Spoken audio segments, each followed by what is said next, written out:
खड़ा कर दिया गया है। हम इसका विरोध करते हैं।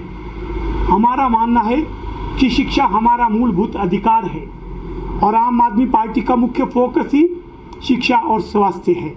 ये जो सरकार है, जो सरकार शिक्षा नहीं दे पाती, हमारे स्कूलों को बंद करने पर तुली है, जानबूझ के ऐसे हालात बनाए जाते हैं कि लोग सरकारी स्कूलों को छोड़ें और निजी स्कूलों पर।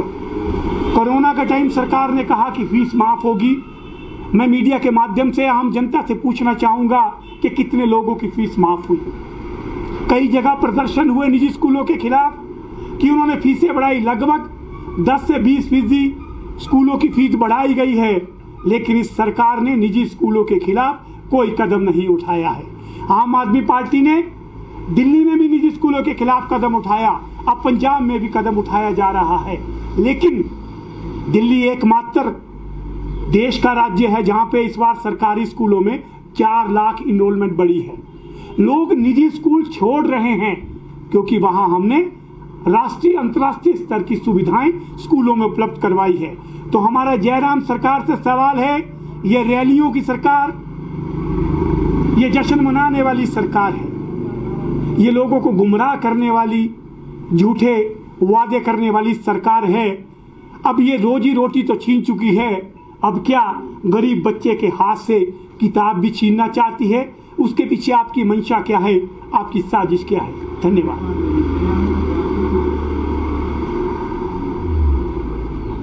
जी कोई सवाल?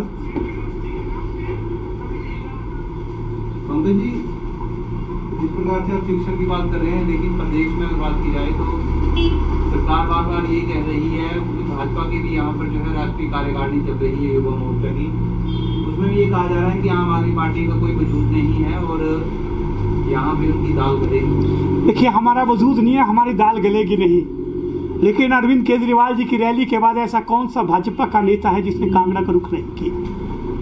माननीय नरेंद्र मोदी जी आ रहे हैं, 4 बार सबसे बड़े नेता इनके राष्ट्रीय अध्यक्ष नड्डा जी आ चुके हैं, अनुराग जी आ रहे हैं, मुख्यमंत्री जी तो डेरा डाल के बैठे हैं।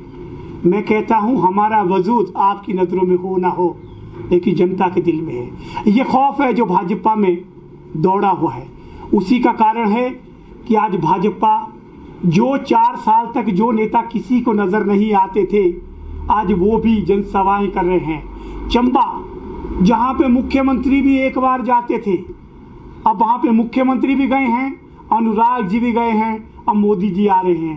कांगड़ा में भी मोदी जी आ रहे हैं, शिमला में भी मोदी जी आ रहे हैं। जब से आम आदमी पार्टी आई है, तब से सब नेता हिमाचल की ओर आ रहे हैं। एबीपी का राष्ट्रीय कार्यकारिणी, भाजयुमो की राष्ट्रीय कार्यकारिणी, ये सब क्या है? हमें कुछ कहने की जरूरत नहीं है। मुझे लगता है मीडिया, आम जनता सब जानते हैं कि जब खौफ होता है तो उसकी हरकत नजर आती है, और जो भाजपा का ये दौड़ है, ये बताती है ये अपने किले को बचाने का एक प्रयास है, लेकिन जनता ने बदलाव का मन बना लिया है। अंतिम समय आप जितने बजे वादे कीजिए, लेकिन जनता आपके अब झांसे में आने वाली नहीं है और उनके पास पहला विकल्प आम आदमी पार्टी है। एजुकेशन में अगर बात करें, एजुकेशन में तो केरल के बाद हिमाचल दूसरे नंबर पर आता है, दिल्ली कौन से स्थान में है? और अगर आप बात कर रहे हैं कि कौन सा मॉडल जो है हिमाचल में सही रहेगा एजुकेशन के लिए, किस तरह का? देखिए, मुझे लगता है हिमाचल प्रदेश साक्षरता दर में नंबर 2 पे है, लेकिन अगर हम क्वालिटी एजुकेशन की बात करें तो उसके लिए आंकड़े हमें देखने होंगे।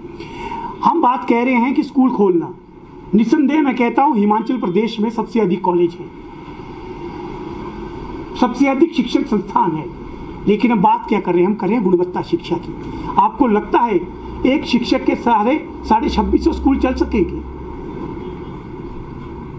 आज अगर प्रदेश में पलायन होता है, रोजगार के बाद सबसे अधिक पलायन किसी चीज पे होता है, वो है शिक्षा।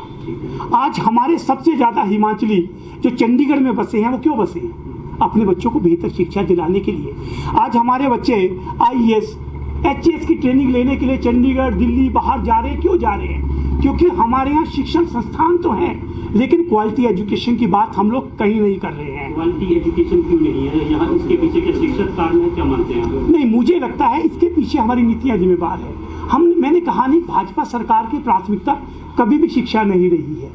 मात्र शिक्षण संस्थानों में कमरे बना देने से या घोषणा कर देने से ही शिक्षा में गुणवत्ता नहीं आएगी। इसके लिए आपको एक नीति बनानी पड़ेगी, आपको शिक्षकों को एक्सपोजर विजिट करवाने पड़ेंगे बेहतर जगह जहाँ अच्छी शिक्षा मिल रही हो। लेकिन हैरानी की बात है कि प्रदेश में जो शिक्षा पद्धति है वो मात्र तबादलों तक ही सीमित है। शिक्षक भी राजनीति में ही रहते हैं काफी समय तक, तो क्या कहना चाहेंगे आप? शिक्षकों को क्वालिटी एजुकेशन के लिए जिम्मेदार मानते हैं? मुझे लगता है यथा राजा तथा प्रजा, जिस प्रदेश का जिस तरह का राजा होगा वैसी प्रजा होगी। और हमारे जो प्रदेश के जो हमारे मुख्यमंत्री हैं उनकी पकड़ कितनी है किस विभाग पर, तो ये आपको अच्छी तरह जानकारी है। जिनकी सुरक्षा में पकड़ नहीं है, अपनी सरकार में पकड़ नहीं है, अपनी पार्टी में भी पकड़ नहीं है। हालात ये हो गए हैं कि राष्ट्रीय अध्यक्ष को आकर के प्रदेश में कमान संभालनी पड़ रही है, तो शिक्षा में उनकी कितनी पकड़ होगी इस पर मैं कुछ बोलना बेहतर नहीं समझता। जो क्वालिटी ऑफ एजुकेशन है इसके लिए नई शिक्षा नीति इम्प्लीमेंट करने जा रहे हैं, किस तरह से देखते हैं आप, क्या इम्पैक्ट पड़ेगा? देखिए, मुझे लगता है इसके लिए व्यवस्था बदलनी होगी, आपको मानसिकता बदलनी होगी। वो चाहे आपके अधिकारी हैं, वो चाहे शिक्षण संस्थान है, वो चाहे शिक्षा विभाग है। जब तक हमारी मानसिकता नहीं बदलेगी हम कोई भी नीति ले आए उसे लागू नहीं करवा पाएंगे। मुझे लगता है कहीं ना कहीं कमी है मोटिवेशन में सरकार की। हमें चाहिए कि हम शिक्षकों के साथ, शिक्षा अधिकारियों के साथ मिलकर और शिक्षा के क्षेत्र में राजनीति को कम से कम दखल दें, तभी हम बेहतर निर्णय और बेहतर समाधान की ओर पहुंच पाएंगे। निजी स्कूलों की मनमानी जो है लगातार बढ़ती है, इस पर आम आदमी पार्टी का क्या स्टैंड रहेगा और क्या करने वाले हैं? देखिए, मुझे लगता है हमारा स्टैंड स्पष्ट है। पहला स्टैंड तो ये है कि आप अपने सरकारी स्कूलों को इतना सक्षम बना दो कि निजी स्कूल खुद ब खुद ही मुकाबले से हट जाए। दूसरा ये है कि निजी स्कूलों पर कहीं ना कहीं कोई ना कोई अंकुश तो होना चाहिए। हमारी सरकार ने, आप मीडिया के लोग आपने खबर किया, परिजनों ने प्रदर्शन तक किए, लेकिन वही स्कूल, वही शिक्षा, वही किताबें, वही वर्दी, किसी चीज पर अंकुश नहीं लगा पाई। और इस महंगाई की दौर में 20% तक बढ़ी हुई फीसें देने के लिए पेरेंट्स मजबूर है। ये सरकार, हमारा आरोप है कि निजी शिक्षण संस्थानों के साथ मिली है और अधिकांश शिक्षण संस्थान कहीं ना कहीं राजनेताओं के हैं, उनके निजी हित जुड़े हैं और वही है जो इस पर किसी भी तरह का अंकुश लगाने इस सरकार को नहीं देते हैं। दिल्ली के मुख्यमंत्री अरविंद केजरीवाल के घर का फोटो वायरल हो रहा है, तो क्या कहें? मुझे लगता है वो सीएम निवास है, उसका फोटो वायरल करने की जरूरत नहीं है। वो गूगल में कभी भी निकालिए, मिल जाएगा। भाजपा हमेशा यही काम करती है, किसी का घर दिखाती है, किसी का कुछ दिखाती है, लेकिन वास्तविकताओं से भागती है। हमारा मानना है कि आप मुख्यमंत्री का घर मत दिखाइए, आप प्रदेश के स्कूल दिखाइए, प्रदेश की स्कूल की व्यवस्था दिखाइए और हमारे प्रदेश के हालात दिखाइए, जिसके कारण आपकी यहाँ से वापसी की तैयारी है। हिमाचल में आम आदमी पार्टी के संगठन मुझे लगता है कि संगठन का ऐलान मैं तय तिथि नहीं दे पाऊंगा, लेकिन आपको बता दूं हिमाचल प्रदेश में आम आदमी पार्टी जमीनी स्तर पे कार्य कर रही है। आपके पास रिपोर्ट्स भी है, लगभग हर विधानसभा क्षेत्र में हमारी 5 टीमें काम कर रही है और प्रतिदिन 2000 के करीब लोग आम आदमी पार्टी में शामिल हो रहे हैं। तो ये बड़ा सुखद आंकड़ा है। बहुत जल्दी आपके सामने जो है हमारा संगठन भी आएगा, और लेकिन हमारी जड़ें मजबूत है, उन्हें मजबूत करने में हम जुटे हैं। जनता तैयार है, संगठन आते ही भाजपा और कांग्रेस की विदाई तय है।